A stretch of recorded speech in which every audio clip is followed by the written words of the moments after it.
one thing. In what ways did the French and Indian War alter the political, economic, and ideological relations between Britain and the American colonies? Use the documents and knowledge of the period 1740 to 1766. Now, why do you think, even though in the question's asking you to answer, basically said, I mean, here it's saying 1754 to 1763, the French and Indian War, that's how long it lasted. But why do you think is it telling you the stuff that happened before and the stuff that happens after? Cause and effect. Yes, exactly. Good choice. Cause and effect.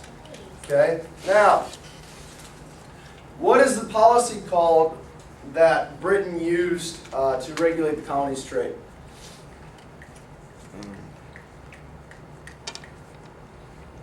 Does it start with an S? This is going to be part of your intro. Wait, what is I this? don't know, writing some. It starts with an M. Oh. Mercantilism. Mercantilism? Yeah, that one. I never knew how to say that word. Mercantilism. Mercantilism is a policy the British used. Okay? Is this my cookie stuff? Yeah. Thanks. All right, mercantilism. It's the British policy. It's supposed to regulate trade. Okay? Now, before the French and Indian War, did they care about the colonies and trade? No, they didn't really care. Okay? It's often referred to as the period of what? I almost said it. The period before they start regulating the colonies. The salutary neglect is a period where basically they didn't regulate the colonies. They just kind of let the colonists do whatever the heck they wanted to do. They didn't enforce anything. So with mercantilism, they let the they said we were going to regulate you. They said we were going to enforce these rules, but they never really enforced them. Okay? They have more books. They're called navigation laws. Navigation laws were laws designed to basically regulate colonial trade. Because what was probably one of the countries that was doing a lot of trading with the colonists the British didn't want to? They're known for wooden shoes and windmills. Dutch. Dutch. The Dutch. The Dutch were always doing lots of trade with the colonists.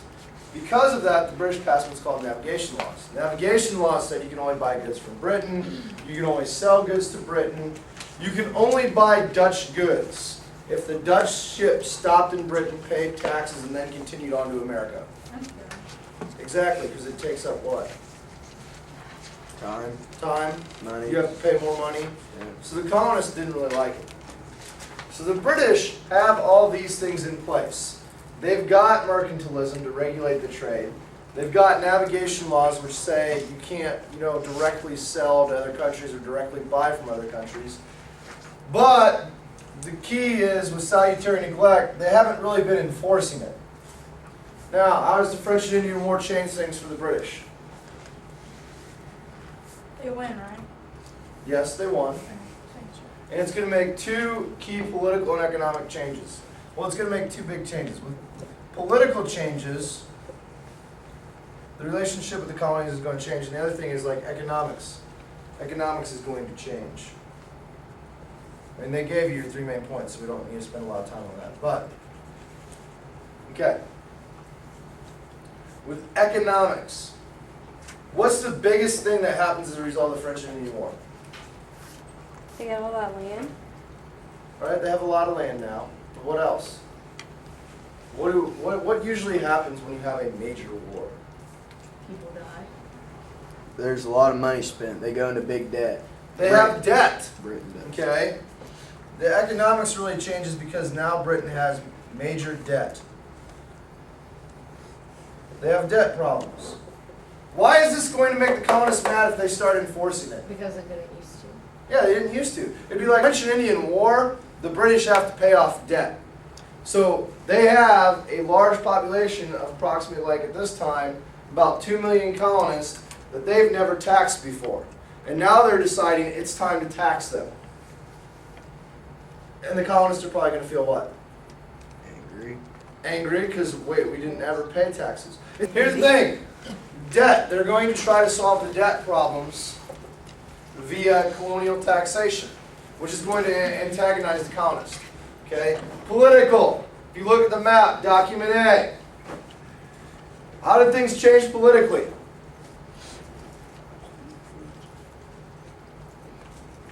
Did Britain try to like control them more? Is that right? Britain I don't got- know. Okay? English They're going to got try more to land. exert more control. But also at the same time, if you look at the map up there, Britain got more Okay. land. yes, they have more land now. They've got all this territory here. They didn't go to it, did they? Did they? Well, they're going to start settling Quebec and Montreal, and they're going to start bringing in colonists. So the population of Canada is actually going to increase at this point and get larger. But now you've got all this area, okay? You've also got a problem with who? Indians. Indians in Pontiac's rebellion. So you're going to have to figure out, well, we need to bring in more soldiers, we need to bring in more troops to control the area. So politically, things are going to change here. The other thing that starts to change the relationship, and maybe you put economics before politics, and for this reason. Okay, if you're going to start taxing people and you're going to start increasing the amount they pay to pay off debt, what are those people going to expect? Representation. So maybe that's why you put, if you're explaining yourself and you're explaining your statement, maybe you put politics as your second main point and economics as the first. Okay, because really a lot of this political tension is caused by economics. Okay? Economics is the reason they're trying to get more money. They're trying to get more taxes. The result of that is politically now, these colonists want representation. Now, the British are going to have a different idea about what is representation. For the colonists, okay, they don't have elected representatives to like the British Parliament. The British citizens do. What the British say is we have what's called virtual representation. Their idea is that, yes, even though the British guy can't really talk to you colonists and can't really do anything for you, he has your best interest at heart. And he'll really try to help you. Well, why do you think the colonists don't buy that argument?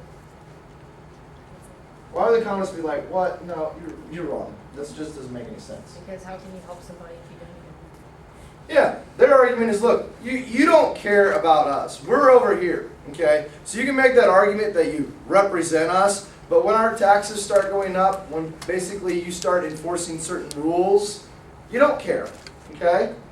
So with representation, the whole issue of that starts to become a problem politically, because they're going to try to collect money. All right, today we're going to talk about a couple ways they collected money, okay? One of them be the Sugar Act. Sugar Act. It was really the first revenue-generating tax ever put on the colonies. Is this in the intro? Or is it- Well, it's going to go with economics. You're going to explain how they tried to generate income. I just didn't feel like getting that low on the board. Okay? Stamp Act. They put a tax on everything. We're going to talk about these more. Where they tried to collect, they would make you on legal documents have a stamp affixed to it to make it legal. Or like any kind of paper, like diplomas and things like that. Like they even put it on playing cards, like basically like poker cards. So Like you you had to put have a a stamp. stamp on. Yeah, it's basically like paying sales tax. Okay, that's a good way to think of it, is like a sales tax. Like every time you guys buy something, you know what you pay? Sales tax. To who? State and federal. Stupid. They get you twice a lot of I'm not times. buying anything. Who gets our money out of our our paychecks? Because that's what makes me. The federal government So and when the I get state paid, and the they like take local. half my money out. Sugar Act, Stamp Act, they're going to try to raise money. The other way they're going to try to raise money is they're going to try to collect, okay, on these things, the navigation law. What the British are really going to do is they're going to collect. Now, how is that going to make the colonists feel when the British actually start collecting? Upset. They're going to feel upset. They're going to feel angry. Because, wait. You're saying for the first 150 years of existence, okay, since basically like the 1600s, you haven't really collected a whole lot. You've never really collected. You've always had these laws about regulating trade, but now around 1763 you're going to decide that, whoa, we need to enforce these, we need to collect these. What area especially is that going to outrage? Think about who does the most with trade. New England. New England. That is why Boston is going to be a hotbed of colonial resistance.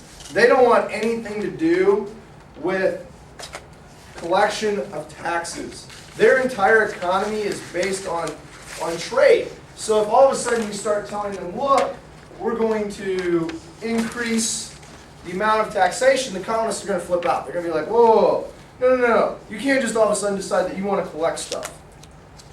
I mean, it's really going to anger them.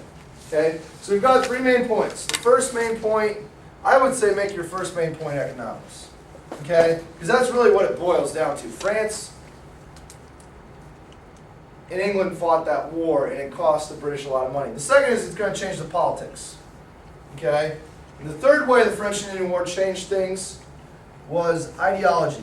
Okay? Or you can say like philosophy, however you want to focus it. But it changed the relationship between the colonists and the British. When you read yesterday about how the British viewed the colonists, how did the British view the colonists? Basically pretty ignorant. So, What did you say we could call it instead of ideology? philosophy. It's kind of like changing the relationships between the colonists and the British. The British really looked down upon the colonists.